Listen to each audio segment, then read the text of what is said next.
Europe 1. Une terrible tragédie, selon les mots de la mairie de Vaux-en-Velin. L'incendie de la nuit dernière a coûté la vie à au moins 10 personnes, dont 5 enfants. 24 autres ont été blessés, dont 4 en urgence absolue. Une centaine de personnes doivent être relogées. On va retrouver notre correspondant à Lyon, Jean-Luc Boujon, dans un instant.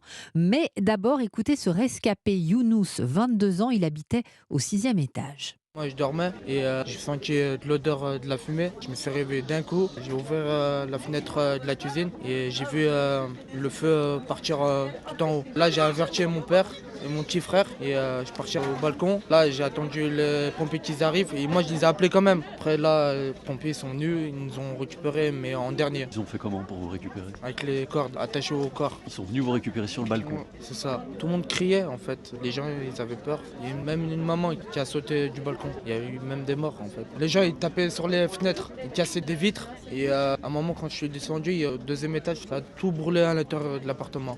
Moi j'ai eu peur après. À cette heure-là je serais mort. Là c'est grâce aux pompiers, je suis là. Un rescapé de l'incendie meurtrier de Vaux-en-Velin que vous avez rencontré dans ce quartier populaire du Mas du Taureau, Jean-Luc Boujon.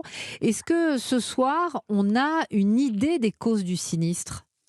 Écoutez, à ce stade, non. On sait simplement que l'incendie s'est déclaré entre 2h30 et 3h du matin dans le hall de l'immeuble ou dans un local technique, en tout cas au rez-de-chaussée du bâtiment.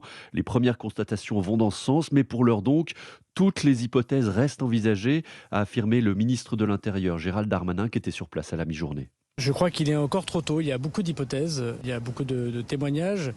Je fais confiance aux sapeurs-pompiers et je fais confiance à la police judiciaire qui a saisi monsieur le procureur de la République.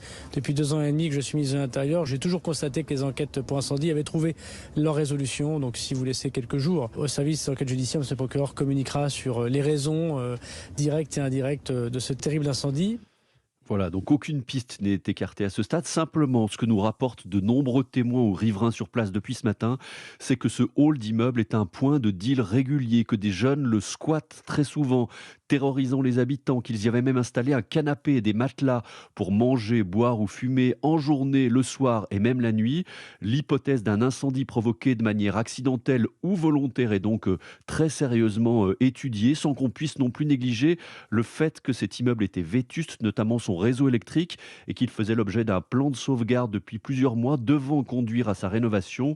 Ce soir, environ 40 familles qui habitaient là, soit environ 100 personnes rescapées de l'incendie, doivent être relogées en urgence. Merci Jean-Luc Boujon, vous êtes le correspondant d'Europe 1 à Lyon. Et puis 2 cellules d'écoute ont été mises en place à l'école Jean Villard de Vaux-en-Velin et au collège Simone Lagrange à Villeurbanne, qui sont les établissements les plus touchés.